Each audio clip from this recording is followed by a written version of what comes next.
ஊரின் மையத்திலிருந்த அந்த பெரிய ஆலமரத்தில் ஒரு நாள் காலை புதிதாக ஒரு நோட்டீஸ் ஒட்டப்பட்டிருந்தது. அதில் இப்படி எழுதியிருந்தது: என்னுடைய 500 ரூபாய் தொலைந்து விட்டது. நான் ஒரு ஏழை, கண் தெரியாத கிழவி. அது கிடைத்தவர்கள் தயவு செய்து இந்த விலாசத்தில் திருப்பித் தாருங்கள். பள்ளி முடிந்து வந்த கண்ணன் அந்த நோட்டீஸை பார்த்தான்.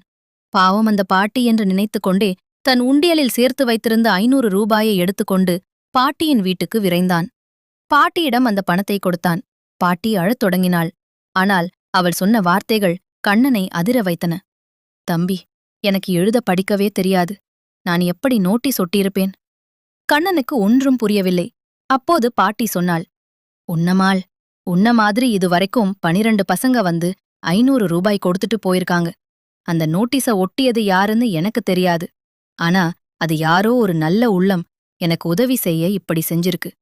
அந்த நோட்டீஸை எழுதி ஒட்டியது யார் என்று இன்று வரை யாருக்கும் தெரியாது. ஆனால் அது தூண்டிவிட்ட நேர்மையும் கருணையும் இன்றும் பல உள்ளங்களில் வாழ்ந்து கொண்டிருக்கிறது. நேர்மை என்றும் வெல்லும்.